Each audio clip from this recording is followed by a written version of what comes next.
ప్రార్థన చేసుకుని ఈ ఉదయకాలపు కుటుంబ ప్రార్థనలో మనందరం ముందుకు వెళ్దాం. మోషభావ ప్రార్థనతో నేటి కుటుంబ ప్రార్థన ప్రారంభించుకుందాం. ప్రార్థన.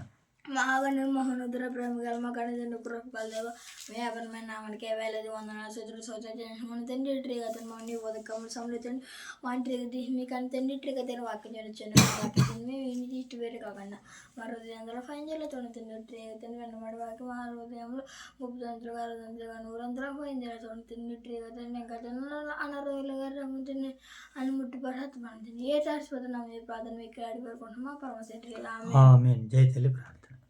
పడుతుంది కానీ రూట్రీగతండి వాక్యం చదువుకున్న వాక్యం ఆపించేంత వరకు నీకు రూపాయలు చేసింది కానీ రూట్రీగతండి వాక్యం చదువుతుండే కదండి అపోజిట్ కార్యాలు తండ్రి 20 అధ్యాయం చదువుతుండే కదండి ఆ సందర్భంలో ఓదురులు నేర్చుకునేలా చేయండి రూట్రీగతండి ఓదుకి సంచి దేవుని సంకాపం దేవించండి పులుసును బేదరాజు కుటుంబాన్ని కూడా దేవించండి సంఘ పెద్దలు దేవించండి సేవకురాన్ని కూడా దేవించి వయసు కేసులు దేవించండి సంకాపం దేవి అక్కడ పులుసును బేదరాజు కుటుంబాన్ని కూడా దేవించండి తండ్రి సేవకుల్ని సేవకురాన్ని కూడా దీవించాడు పెద్దల్ని కూడా దీవించాడు పిల్లలు రాబడుతున్న వైరాన్ని కూడా ప్రార్థన చేస్తాను ఆ ఏడుతో మీ నామ మహిమతుకుండేలా చేయండి ఇంకెళ్ళ తండ్రి రోజులో ఉంటుంది ఏసుకిస్తున్నాం పరమ తండ్రి. ప్రార్థన చేసుకుందాం. మోషబాబు. మహాపరిశుద్ధుడైన మా ప్రేమ గల తండ్రి, దయగల దేవ, మీ అపారమైన ప్రేమకు కృతజ్ఞతలు ప్రభా. ఈ ఉదయకాల సమయంలో మీ సన్నిధి భాగ్యాన్ని కుటుంబ ప్రార్థనలు మీరు మాకు అనుగ్రహించినందుకు వందనాలు తండ్రి. ప్రభా, మరి యొక్క ఉదయకాల సమయంలోనైనా మీ సన్నిధి భాగ్యాన్ని మీ సన్నిధి కాంతులను పొందుకోవడానికి అపోస్తుల కార్యాలు 25వ అధ్యాయం ద్వారాగా తండ్రి మీ చిత్తాన్ని, మీ కుమారుని యొక్క రాకడను, మీ కుమారుని యొక్క పునరుత్థానమును గూర్చి తండ్రి గొప్పగా చక్కగానైనా ప్రచురిస్తున్నటువంటి పౌలు గారి యొక్క చివరి దినాలని, పౌలు గారి యొక్క పరిచర్యలు నాయన జరుగుతున్నటువంటి ఆ యొక్క వాదోపవాదాలను తండ్రి నాయన ఉదయకాల సమయంలో మేము ధ్యానించడానికి నాయన బైబిల్ పఠనంగా లేఖన భాగాలని చదవడానికి, నేర్చుకొనడానికి, తెలుసుకొనడానికి సిద్ధపడుతుండగా మీ యొక్క ఆత్మ సహాయంతో మమ్మల్ని ఆత్మ ఆధీనంలో మమ్మల్ని నడిపించమని వేడుకుంటున్నాం తండ్రి. అలాగే ప్రభా, ఇంతవరకు ప్రార్థించినటువంటి నీ ఇరువురు బిడ్డలకి ప్రార్థన పట్ల మరింత ఆసక్తిని, పట్టుదలను వారికి అనుగ్రహించండి. ప్రార్థనలోనైనా చేయవలసినటువంటి నాయన మాట్లాడవలసినటువంటి మాటలను తండ్రి చక్కనటువంటి రీతిలోనైనా మాట్లాడుటకు నాయన మీ కుమారుని నామం బట్టి ప్రార్థించుటకు, ప్రతిఫలాలు పొందుటకు మీ సహాయాన్ని బిడ్డలకును మాకును ఈ పరిచర్య ద్వారా అనుగ్రహించమని వేడుకుంటున్నాను తండ్రి. దేవా, మరి యొక్క సమయంలో ఈ ఉదయకాల సమయంలో మా యొక్క స్థానిక సంఘాన్ని, సంఘ బిడ్డలను, పరిశుద్ధులను, విశ్వాసులను నాయన పురుషులను, స్త్రీలను, వృద్ధులను, బాలులను, యవనస్తులను, విధవరాండ్రులను, దిక్కులేని వారిని అందరినీ జ్ఞాపకం చేసుకుంటున్నాం ప్రభా. వారికి నానే మీ సహాయమును, సహకారాలు మెండుగా అనుగ్రహించండి తండ్రి. అలాగే ప్రభా, మరి యొక్క సమయంలో వ్యయ ప్రయాసాలతో తండ్రి సంఘ బిడ్డలందరూ కలిసి వారి యొక్క దినాలను నేనైనా ప్రారంభిస్తుండగా మీ సహాయ శక్తితోనైనా వారిని నింపండి, నడిపించండి. ఈ దినమునకు కావలసిన నడిపింపును, ఆత్మశక్తిని సంఘ బిడ్డలందరికీ అనుగ్రహించండి. అలాగే ప్రభా, సంఘానికి నాయన వాక్యోపదేశాలని అందిస్తున్నటువంటి మా ప్రియులు దైవ సేవకులు రాజు గారిని, వారి యొక్క కుటుంబాన్ని నాయన తండ్రి దీవించి ఆశీర్వదించి కాచి కాపాడండి. అలాగే ప్రభా, రాగడ దినాల్లో జరగబోతున్నటువంటి బహిరంగ సభల నిమిత్తమై తండ్రి సండే టు సండే విషయమై నాయన మీ సన్నిధిలో ఉదయకాల సమయంలో జ్ఞాపకం చేసుకుంటున్నాం ప్రభా. నాయన అవి మీకు మహిమకరంగా, అనేక మంది కుటుంబాలకు ఆశీర్వాదకరంగా, రక్షణకరంగా, మారు మనసుకరంగా నాయన జరిగించడానికి నాయన సంఘం నాయన సాహసోపేతం చేస్తుంది ప్రభా. దానికి కావలసినటువంటి సంఘానికి కావలసినటువంటి సామర్థ్యాన్ని, శక్తిని మీకు దయచేయండి. దానికి అడ్డుగా, ఆటంకంగా, సమస్యలుగా ఉన్న వాటిని అన్నింటిని లయపరిచి తండ్రి మీరే మహిమ, ఘనత, ప్రభావాలు పొందుకోమని వేడుకుంటున్నాను తండ్రి. అయ్యా ప్రభా, మరి యొక్క ఉదయకాల సమయంలో జరుగుతున్న యొక్క పరిచర్య నాయన మీకు మహిమకరంగా నాయన వింటున్న మాకును, చెబుతున్న మాకును వింటున్న ప్రియులైన వారందరికీ ఆశీర్వాదకరంగా మీరు జరిగించమని, నడిపించమని మా రక్షకుడైన యేసుక్రీస్తు ప్రభుల వారి నామం పేరటి ప్రార్థన మీకు సమర్పిస్తున్నాం మా కన్న తండ్రి. రైట్, మంచిది నాయన. మరి యొక్క సమయంలో అపోస్తుల కార్యాలు 25వ అధ్యాయాన్ని బైబిల్ పఠనంగా లేఖన భాగాలు చదువుకుంటూ నీటి పరిచర్యలో మనందరం ముందుకు వెళ్దాం నాయన. ఓకేనా? పేస్తూ వేస్తూ ఆ అధికారమునకు అధికారమునకు వచ్చిన వచ్చిన 3 దినములకు 3 దినములకు కైసరి నుండి యెరూషలేమునకు వెళ్ళెను. కైసరులకు యెరూషలేముకు వెళ్ళెను. అప్పుడు ప్రధాన యాజకులను అప్పుడు ప్రధాన యాజకులను యూదులలో ముఖ్యులను యూదులలో 30లను పౌలు మీద పౌలు మీద తాము తెచ్చిన ఫిర్యాదు తాము తెచ్చిన ఫిర్యాదు సంగతి అతనికి తెలియజేసిరి. మరియు త్రోవలో అతనిని చంపుటకు పొంచి ఉండి మీరు దయచేసి అతనిని యెరూషలేమునకు పంపుడని అతనిని గూర్చి ఫేస్తుకు మనవి చేసిరి. అందుకు పేస్తు పౌలు కైసరేలో ఉన్నాడు. నేను శీఘ్రముగా అక్కడికి వెళ్ళదనని వెళ్ళబోచున్నాను. గనుక మీలో సమర్థులైన వారు నాతో కూడా వచ్చి ఆ మనుషుని యందు తప్పిదమేమైనా ఉంటే అతని మీద మోపవచ్చునని ఉత్తరం ఇచ్చిరి. రెండో సందర్భాన్ని చదువుకుందాం. రైట్. అతడు వారి యొద్ద 8 దినములు గడిపి కైసరేకు వెళ్ళి మరునాడు న్యాయపీఠం మీద కూర్చుండి పౌలును తీసుకుని రమ్మని ఆజ్ఞాపించెను. పౌలు వచ్చినప్పుడు యెరూషలేము నుండి వచ్చిన యూదులు అతని చుట్టూ నిలిచి భారమైన నేరములు అనేకులు మోపిరి గాని వాటిని రుజువు చేయుట పోయిరి. అందుకు పౌలు యూదుల ధర్మశాస్త్రమును గూర్చి గాని దేవాలయమును గూర్చి గాని కైసరును గూర్చి గాని నేనెంత మాత్రమును తప్పు చేయలేదని సమాధానం చెప్పుకొనెను.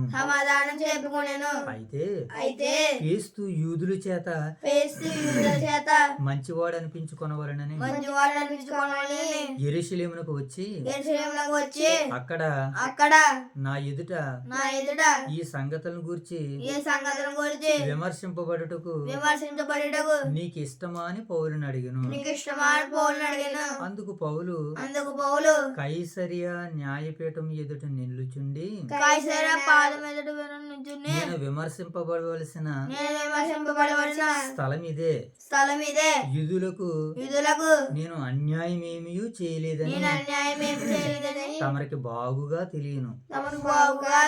నేను న్యాయమును తప్పి మరణమునకు తగినదేదైనను చేసిన ఎడల మరణమును వెనక తీయను. వీరు నా మీద మోపుచున్న నేరములలో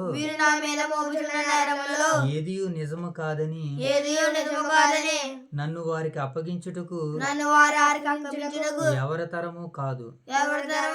కైసరి ఎదుటనే చెప్పుకొందునెను. అప్పుడు పేస్తు తన సభ వారిలో ఆలోచన చేసి కైసరి ఎదుట చెప్పుకొనుమంటే కైసరి వద్దకే పోవుదుమని ఉత్తరం ఇచ్చెను. ఎన్నో సందర్భం 3 సందర్భాన్ని 13 వచ్చిన. కొన్ని దినములైన తర్వాత అగ్రిప్పరాజు రాజైన అగ్రిప్పయు బర్నికేయు పేస్తు దర్శనము చేసుకొనుటకు కైసరియకు వచ్చిరి. వారక్కడ అనేక దినములుండగా పేస్తు పౌలు సంగతి రాజుకు తెలియజెప్పెను. ఏమనగా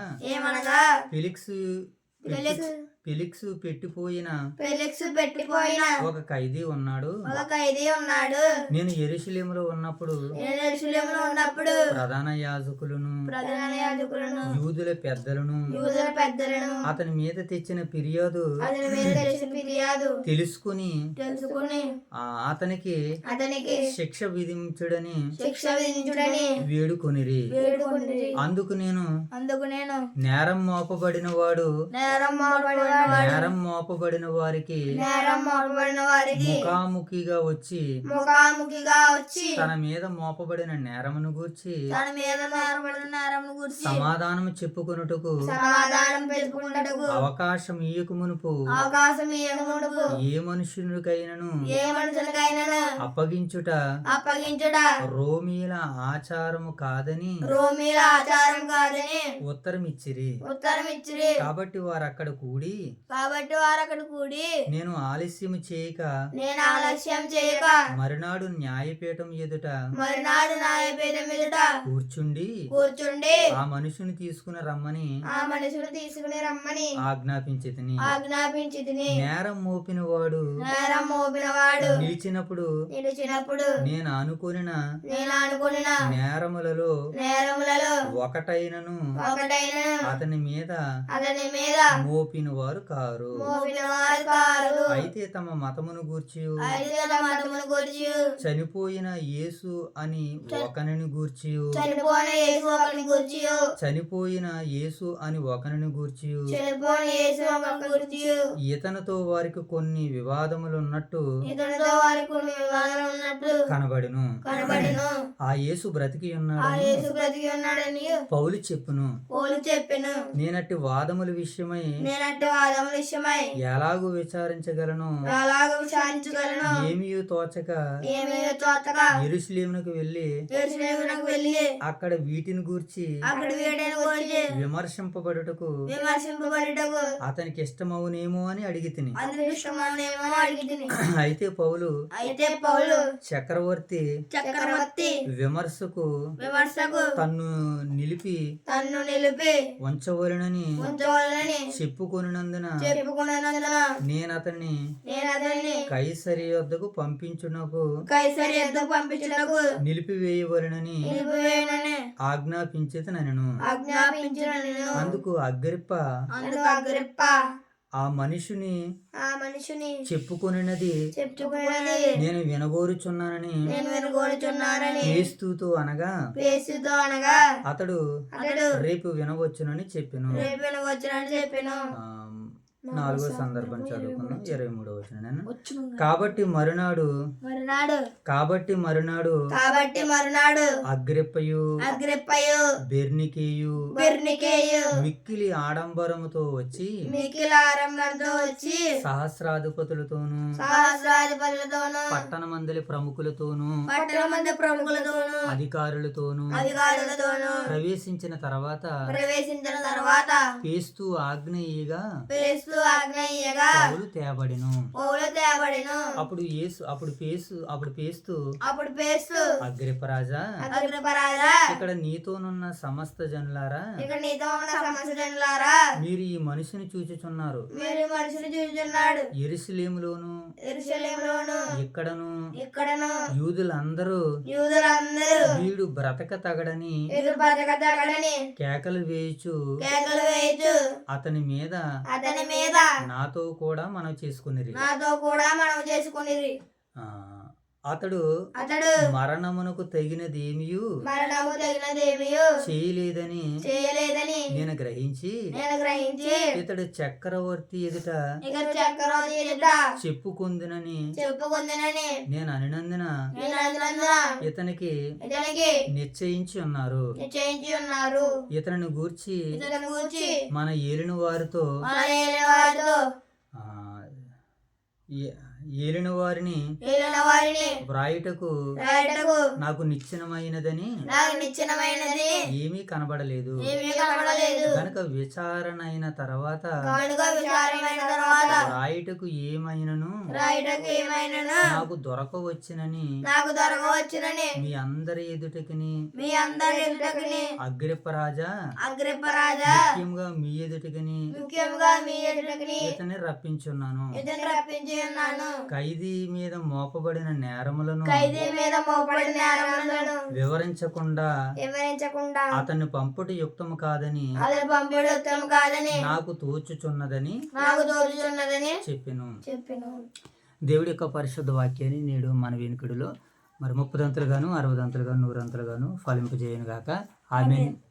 ఆమెన్ నాయన. మరి యొక్క సమయంలో అపోస్తుల కార్యాలు 25వ అధ్యాయంలో మరి పౌలు గారిని మహాసభ దగ్గర నుంచి కైసరులో మరి పౌలు గారు న్యాయమూర్తుల దగ్గర జరుగుతున్నటువంటి వాదోపవాదాలు మనకి ఇక్కడ కనబడుతున్నాయి నాయన.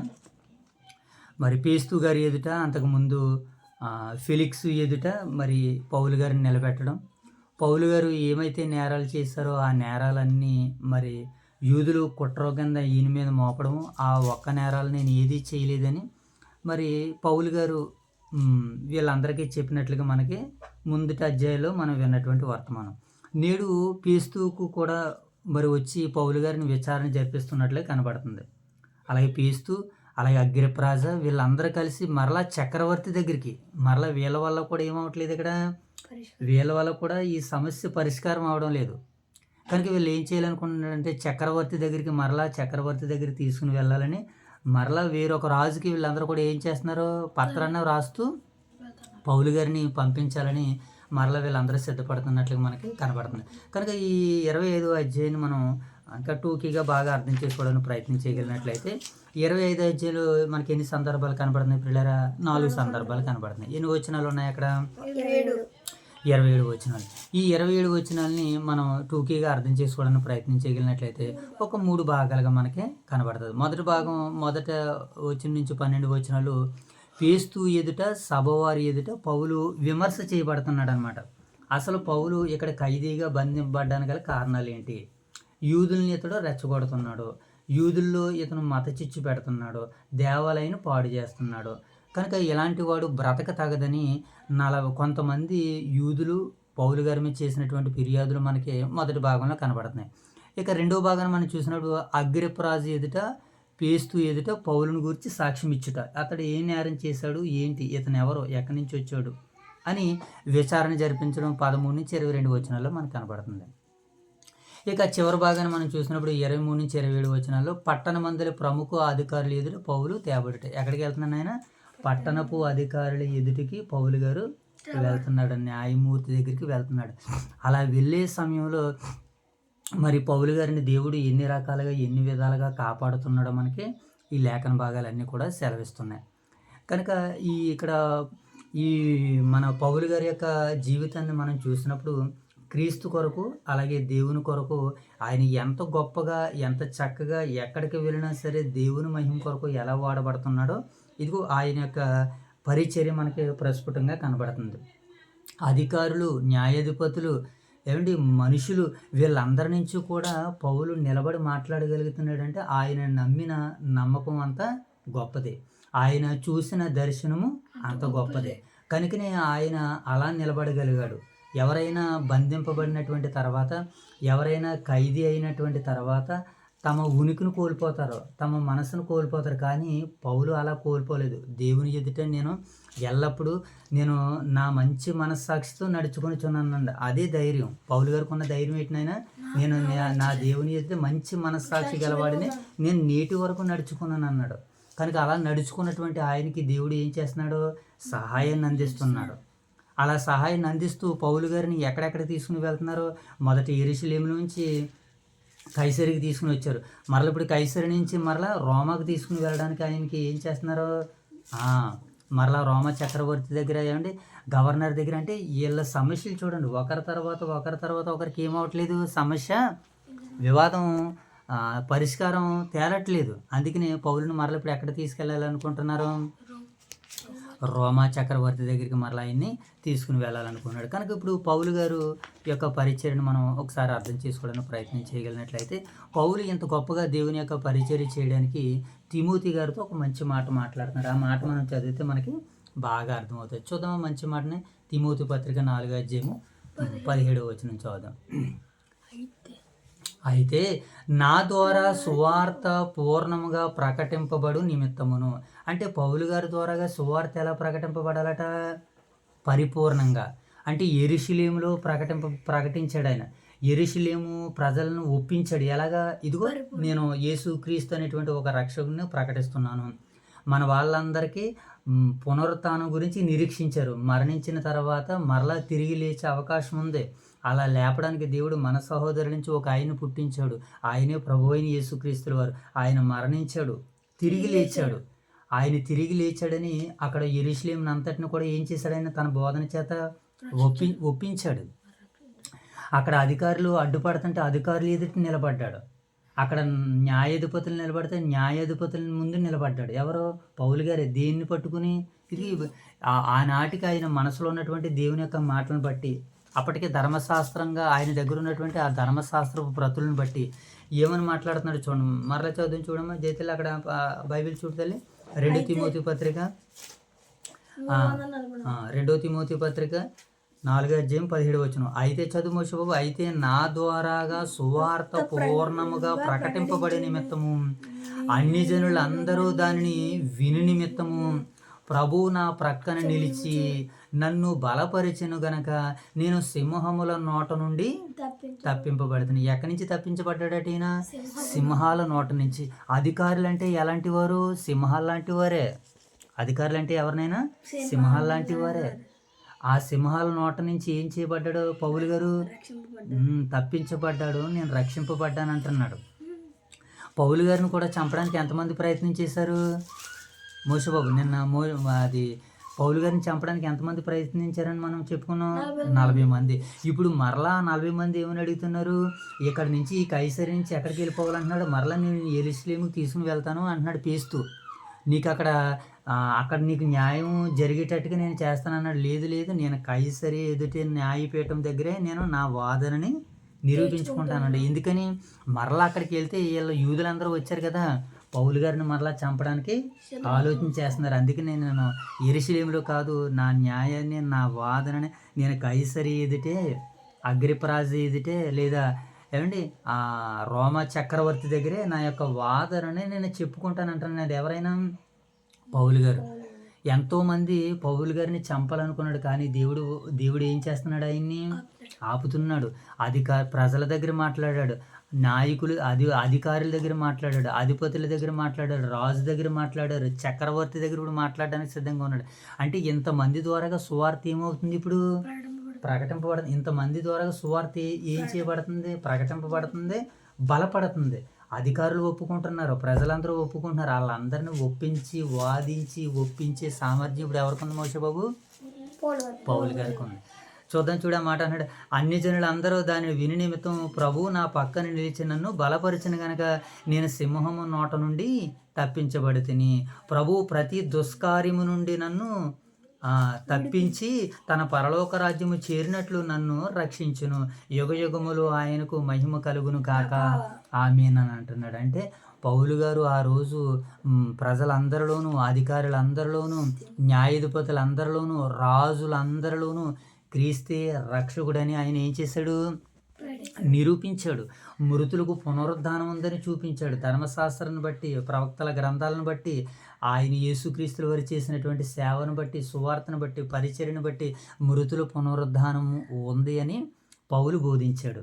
అందుకనే మనకి ఒక మంచి మాట కూడా కనబడుతుంది. ఎలాగా? ప్రకటించే సందర్భంలో అధికారులు అడ్డుపట్టుకున్నప్పుడు, నాయకులు అడ్డుపడుతున్నప్పుడు, అధిపతులు అడ్డుపడుతున్నప్పుడు వాళ్ళందరికీ ఎలాంటి సమాధానం ఇచ్చాడు పౌలు గారు? ఎలాంటి సమాధానం ఇచ్చాడో ఒకసారి ఒక మంచి సందర్భం మనం చదువుదాం. మత్తయి సువార్త 10:18 చదువుదాం. మత్తయి సువార్త 10:18 చదువుదాం. Very good. అక్కడ రాయబడినటువంటి మాటను మనం చదువుదాం. చూడండి.